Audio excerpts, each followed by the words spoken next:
여러 해 전에 제가 종로지방에 있을 때 장로님들의 과정 자격 심사에서 제 선배되던 목사님이 장로님께 이런 질문을 했습니다. 장로님, 교리와 장정을 공부하셨지요? 감리교의 교리적 특색이 뭡니까? 제가 선배 목사님이 이 질문을 하는데 그냥 칵 하고 웃어버렸습니다. 그랬더니 선배 목사님이 권 목사 왜 웃어? 내가 질문하는데. 그래서 제가 죄송합니다. 제가 두 가지 때문에 웃었는데요. 첫째는 그 질문을 하는 그날부터 25년 전인 1981년 2월에 제가 준회원 허입을 할 때 자격심사위원이 똑같은 질문을 했어요. 교리장정 배웠죠? 우리 감리교의 교리적 특색이 뭡니까? 갑자기 생각이 안 나는 거예요. 그래서 제 나름대로 잔머리를 좀 굴렸습니다. 감리교의 교리적 특색 1번이 뭐가 나와야 될까요? 복음주의죠. 네, 모든 개신교가 다 복음주의니까. 그래서 제가 복음주의입니다 그랬더니 맞아. 그런데 또 한 가지가 있어. 뭐야? 대답을 못해요. 죄송합니다. 잘 기억이 안 납니다. 이때 또 모른다 그러면 또 야단 맞으니까 잘 기억이 안 납니다. 그랬더니 그분 얘기가 이게 복음주의와 더불어서 또 하나 우리 감리교 교리적 특색이 경건주의라는 거예요. 그래서 제가 그때 하여튼 굉장히 아주 난처했죠. 너 1년 유급해 그러면 유급할 수밖에 없는 상황인데 그래도 절반을 맞췄다고 통과시켜 줬거든요. 그게 갑자기 생각이 나서 제가 이제 칵 하고 웃었고요. 또 한 가지는 왜 웃었냐면은 제가 준회원 진급 심사를 받을 때는 이 감리교 교리적 특색이 들어 있었는데 그 후에 이게 없어졌어요. 우리 교리와 장정에. 그러니까 이 선배 목사님은 옛날 생각만 하시고 아직도 교리 장정에 감리교 교리적 특색이 복음주의와 경건주의가 들어 있는 줄 알고 질문을 하신 거예요. 그래서 제가 목사님 옛날엔 그게 들어 있었는데 지금은 없습니다. 지금 교리 장정에는 없고 정경옥 박사가 쓴 기독교의 원리라는 책에 우리 감리교의 교리적 특색이 복음주의와 경건주의로 설명하고 있습니다. 이렇게 제가 대답을 했어요. 이제 제 덕분에 장로님은 그 기가 좀 살아나셨죠, 그죠? 없는 질문을 했으니까. 우리 감리교에서는 이렇게 옛날부터 감리교 교리적 특성을 복음주의와 경건주의라는 단어로 사용을 해왔습니다. 복음이라는 말은 지금도 잘 씁니다. 우리가 복음이라는 말을 매주마다 씁니다. 근데 경건이라는 말은 요즘 들어와 잘 안 써요. 그 이유가 뭔가 하고 생각해 봤더니 이게 세속화의 영향인 것 같아요. 사람들이 그냥 세상에 같이 어울려 살아가다 보니까 경건이라는 말이 부담스러워서 잘 안 쓰는 것 같아요. 그런데 잘 안 쓰는 경건이지만 그래도 사용할 때가 있죠. 언제입니까? 이 사순절이죠. 사순절에는 경건이라는 단어를 쓸 수밖에 없습니다. 그 이유는 우선 사순절 기간에 이 스톨 색깔이 보라색이에요. 경건을 뜻하는 색깔이기 때문에 경건을 생각하지 않을 수 없다는 겁니다. 그러면 경건이라는 게 뭐냐? 경건이라는 말의 사전적 의미는 공경하는 마음으로 삼가 조심하는 것이라는 겁니다.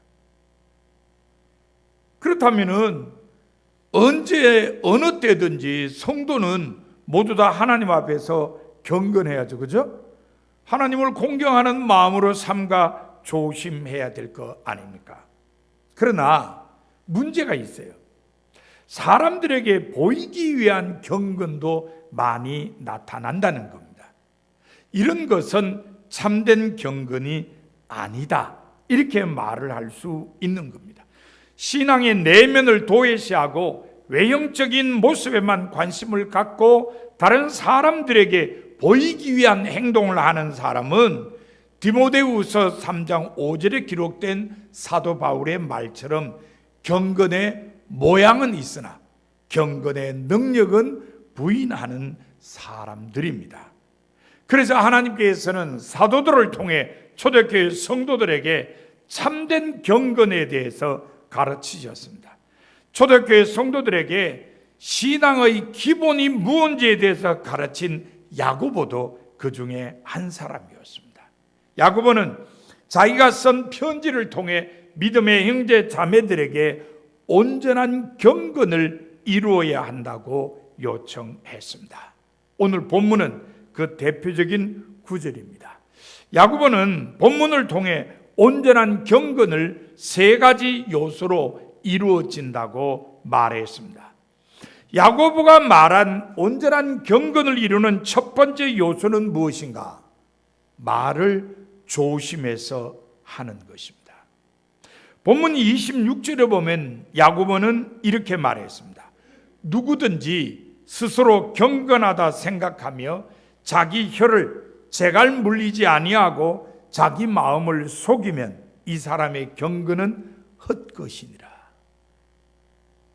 말 많이 하고 말로서 실수를 하면은 이거는 온전한 경건이 되지 못한다는 말입니다. 자, 이 야고보를 쓴 사람 이름이 뭘까요? 야고보서를 쓴 사람 이름은 야고보죠. 우리 신약 성경에 야고보라는 이름이 많은데요.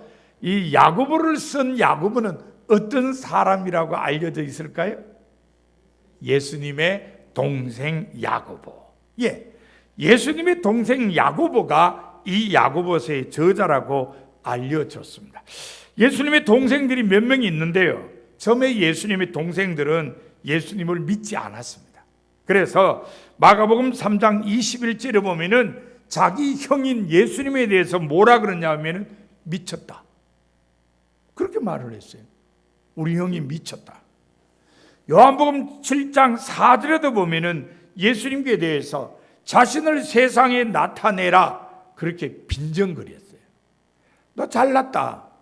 너 잘났으니까 세상에 너를 한번 드러내봐. 그렇게 빈정거립니다. 자, 어쨌든 예수님에 대해서 말로 몇 차례 실수를 동생들이 했어요. 아마 구약적인 전통에서 보면은 망령된 말을 형한테 한 거죠. 그 죄책감 때문인 줄 몰라도 야고보서는 자기가 쓴 편지에서 말조심을 강조하고 있습니다. 사실 야고보서는 5장 뿐입니다. 그런데 그 중에 세 번째 장 거의 모두를 말조심에 대해서 할애했습니다. 3장 2절에 보면은 우리가 다 실수가 많으니 만일 말에 실수가 없는 자라면 곧 온전한 사람이라 능히 온 몸도 굴레 씌우리라고 가르쳤습니다. 말에 실수가 없는 사람은 온전한 사람이다. 말만 잘 다스릴 줄 알면 온 몸도 다스릴 수 있다. 그렇게 이야기를 한 겁니다. 3장 6절과 3장 8절에서는 혀는 곧 불이요 불의 세계라 이렇게 말을 했고, 이어서 혀는 능히 길들일 사람이 없나니 쉬지 아니하는 악이요 죽이는 독이 가득한 것이라고 말했습니다. 이게 결국 혀의 위험성에 대한 말인데 이 말의 위험성에 대해서 이야기하고 있는 겁니다. 우리나라 사람들도 이 말을 조심해야 된다고 하는 건 옛날부터 사람들이 강조했어요. 옛부터 혀를 잘못 놀리는 것은 호랑이에게 물려가는 것보다 더 무섭다고 여겼죠. 왜냐하면 이 새치혀가 멸문지화를 가져오는 예가 많았기 때문입니다. 말 한번 잘못해가지고 그냥 삼족이 멸하는 이런 안타까운 일들이 있었기 때문에 사람들이 혀를 조심해야 된다 이렇게 얘기를 하고 있습니다. 우리 성서 속의 신앙인들도 혀로 인한 재앙을 잘 알고 있었습니다. 그래서 말 조심해야 된다는 걸 무척 강조했어요. 이사야 6장 5절에 보면 선지자 이사야는 자기의 입술이 부정한 것을 슬퍼했습니다. 또한 시편 141편 3절에 보면 시인은 자기 입에 파수꾼을 세워달라고 기도했습니다. 말이 그만큼 중요하고 위험하기 때문에 그렇게 기도를 한 겁니다. 우리 한국감리교회 목회자로 1930년대 위대한 부흥사였던 이용도 목사님이 자기 호를 시무은 이렇게 지었어요. 자기 스스로가 나는 시무은이다. 여러분 이게 무슨 뜻입니까? 시무은, 말 없는 것이 옳다, 그런 의미예요. 그러니까 그는 경건 생활의 핵심을 혀의 활동을 자제하며 침묵하는 데 두었던 것입니다. 이 이용도 목사님과 관련된 일화 속에는요 아주 감동적인 게 많습니다. 그런데 이상한 것도 몇 개 있어요. 그 중에 하나가 뭐냐면은 어떤 목사님이 이용도 목사님을 부흥회 강사로 초청을 했어요. 그럼 뭐 여러 날 준비 기도하고 강사님이 오셨어요. 첫날 강단에 딱 올라오셨었어요. 이용도 목사님이 이제 설교를 하기 전에 강단에 딱 올라오셔가지고 하신 말씀이 하나님께서 말씀을 주시지 않습니다. 그러고 내려가서 부흥회 끝. 그런 분이었어요. 하나님이 말씀을 주시지 않는다고 부흥회 인도를 안 하셨어요. 예, 이분의 호가 시무은이에요. 말 없는 게 옳다. 하나님의 말씀을 주셔야 내가 하나님 말씀을 전하지 내 말을 전할 수는 없다. 그만큼 말에 대해서 자제하며 산 사람이었다는 겁니다. 바로 그 이유가 말을 절제하는 게 진정한 경건이라고 그가 믿었기 때문입니다.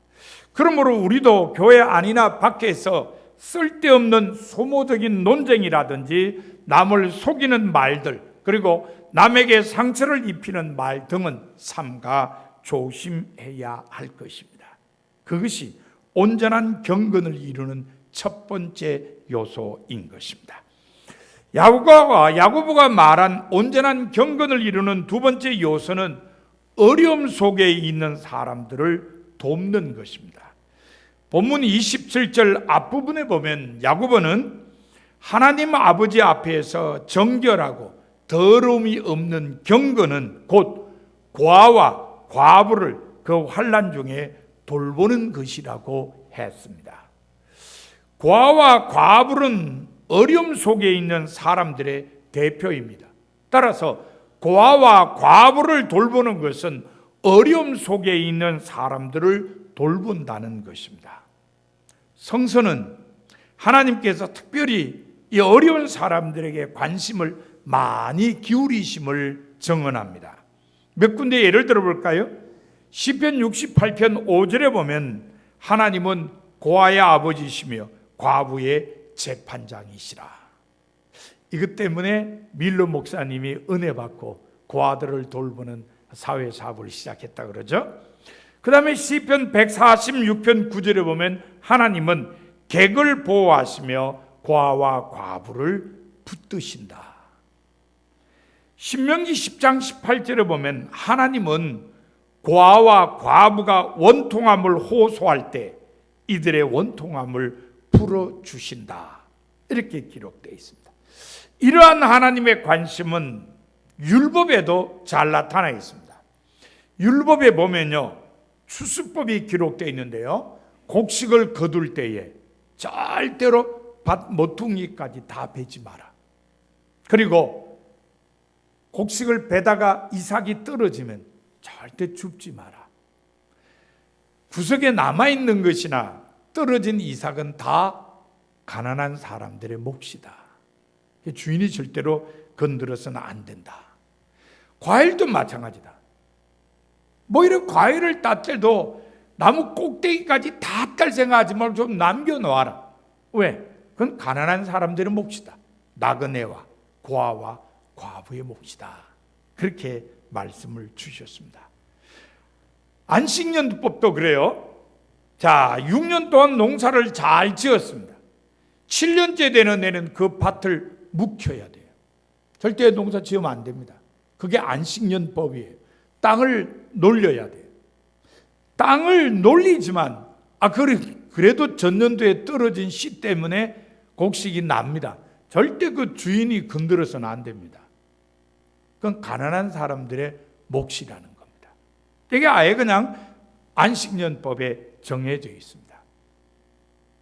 안식년이 7번 지난 다음에 50년째 맞이하는 해가 신년입니다. 이 신년에 대한 법도 있어요. 여러 가지가 있는데 그 중에 하나. 자, 내가 너무 힘들어서 땅을 어떤 사람들에게 팔았다. 신년이 되면 그 땅이 다시 나에게로 돌아옵니다. 원래 경작자에게 돌아가요. 이게 신년입니다. 자, 내가 누구한테 돈을 빌렸었어요. 신년이 될 때까지 못 갚았어요. 신년이 되면은 안 갚아도 돼요. 이게 신년법입니다. 하나님께서 왜 이렇게 추수법, 안식년법, 신년법 이런 걸 만들어 놓으셨느냐? 가난한 사람들을 배려하라는 거죠. 사실 이런 법이 없으면은 가난의 대물림이라는 소리가 나올 수밖에 없죠.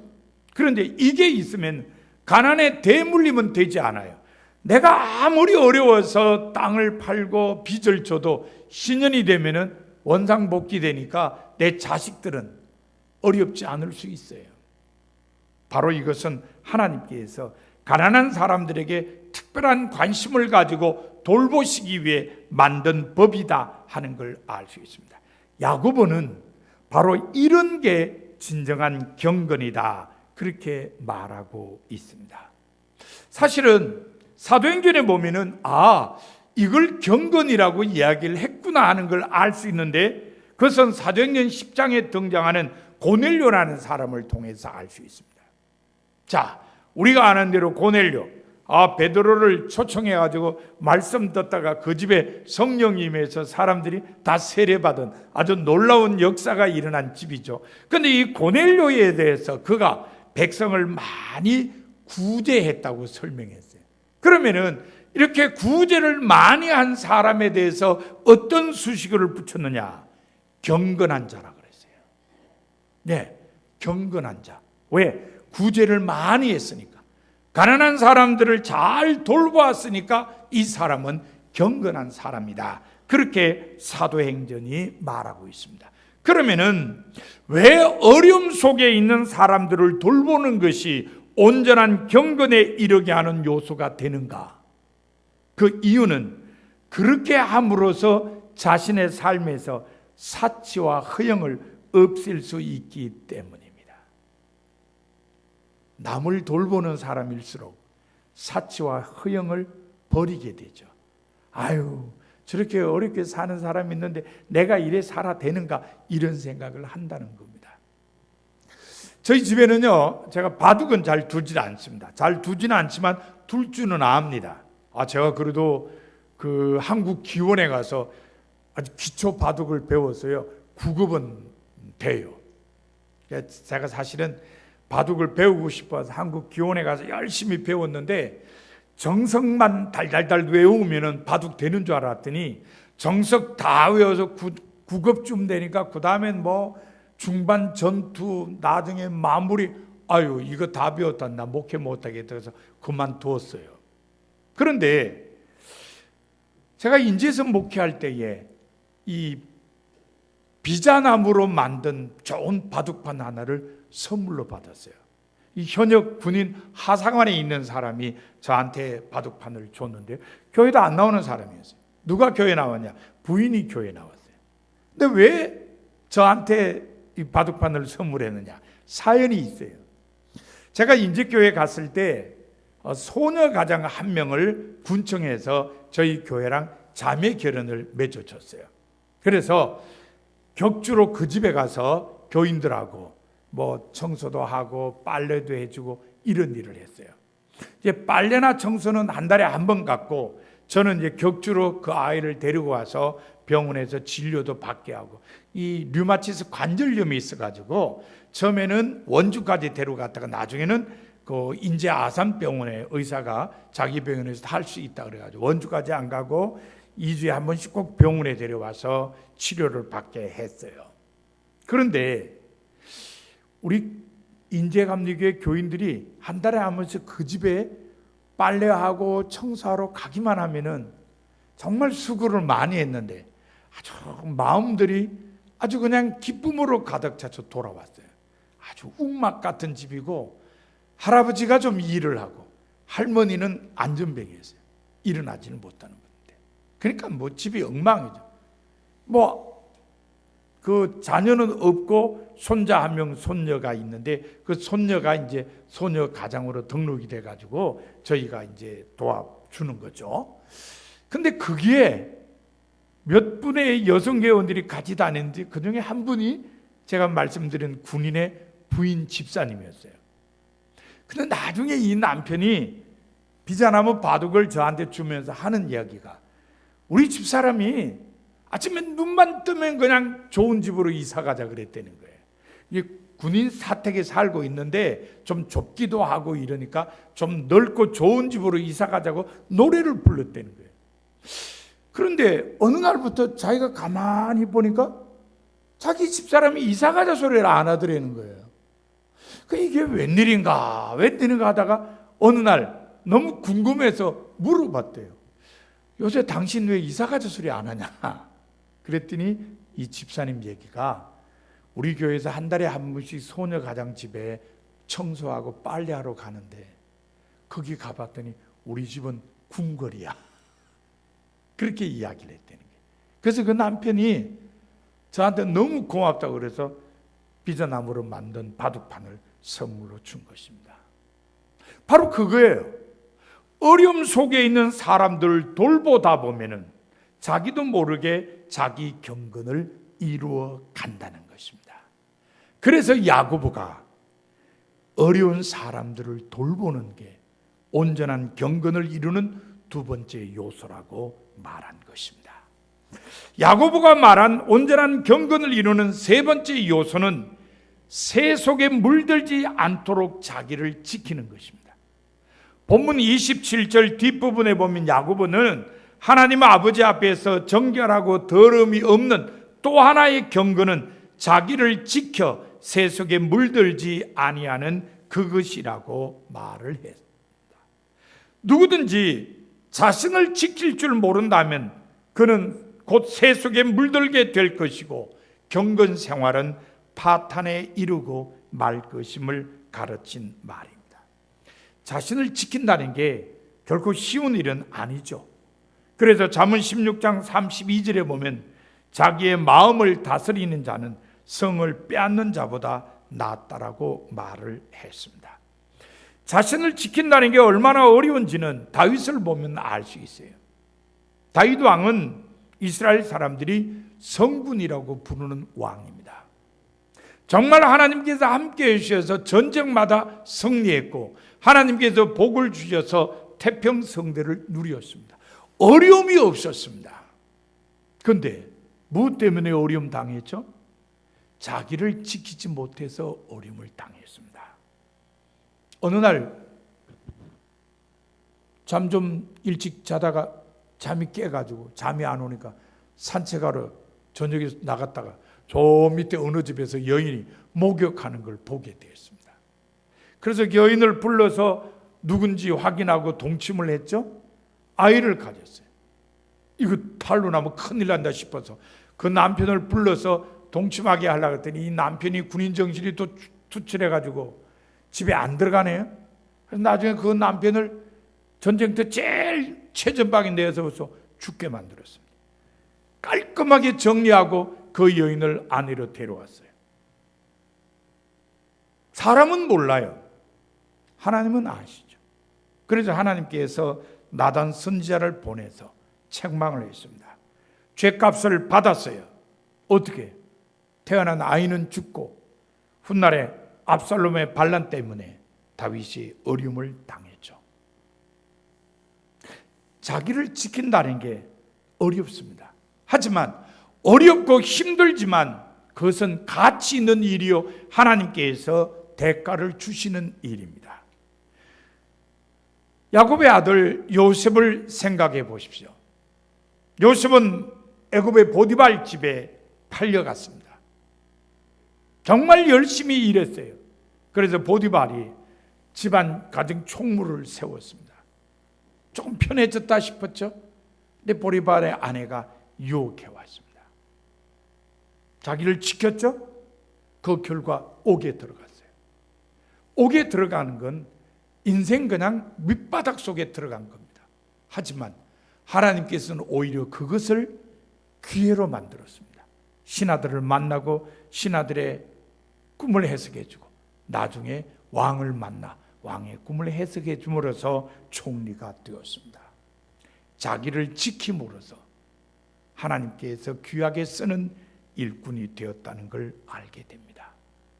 그래서 바울은 갈라디아서 5장 22절로 23절에서 성령의 9가지 열매를 말하면서 그 마지막은 뭐라 그랬죠?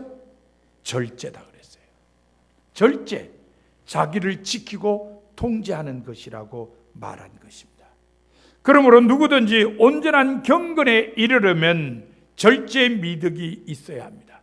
아무리 훌륭한 재능과 위대한 지식을 가지고 있다 하더라도 절제가 없으면 위험합니다. 날이 선 칼은 날이 무딘 칼보다 더 위험하기 때문입니다. 천일 야화 또는 아라비안 나이트로 알려진 이야기 모음의 그 이야기 책에 신밧드의 모음이라는 이야기가 있습니다. 이 이야기 속에 재미난 이런 이야기가 있어요. 자, 코코넛 나무가 이렇게 높아요.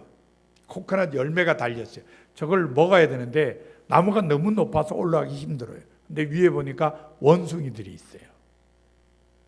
이 사람들이 저 원숭이들이 코코넛을 지네가 먹으려고 지키고 있는 것처럼 보이는 거예요. 저걸 어떻게 먹나? 자, 사람들이 꾀를 냈습니다.